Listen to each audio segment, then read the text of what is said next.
मी स्वतः मराठी आहे, मराठीचा मला अभिमान आहे आणि जिथे वाटते की थोडंसं अस्मितेचा भाग आहे, जिथे वाटतं की थोडंसं प्रॉब्लेम वाटतो आहे, तर तिथे जाऊन सपोर्ट करणं माझं स्वकर्तृत्व आहे. म्हणजे माझं जे कर्तृत्व आहे माझं की मला जायलाच हवं.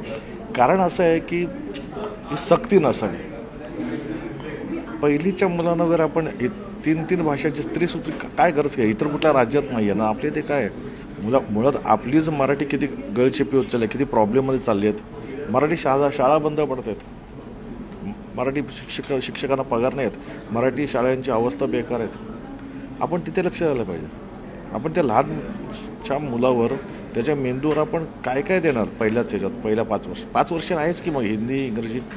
आणि भाषा कुठल्याही वाईट नाहीत, प्रत्येक भाषेचा आपल्याला अभिमान आहे. पण ते हळूहळू शिकता येते की आपल्याला. त्या लहान वयात आपलीच नाती कळताना त्यांना प्रॉब्लेम होत असतो, काकाचा मामा दादाचं काय.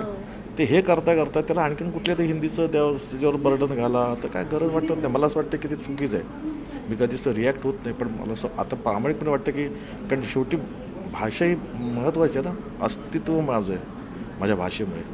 तर त्या दरम्यान असं काय होत असेल. आणि राजसाहेब ठाकरेंनी बरोबर सांगितलं की इथे तुम्ही मराठी माणूस म्हणून या, इथे कुठलं झेंडा नाही आहे, काही नाही, कुठल्या पक्षाचं नाव आहे, तर यार आपण जायलाच हवं.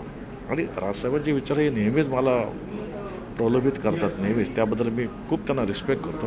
कारण ज्या पद्धतीने त्यांनी ते मांडलं आहे, ते मला असं वाटतं की त्यांच्यासोबत उभं राहा.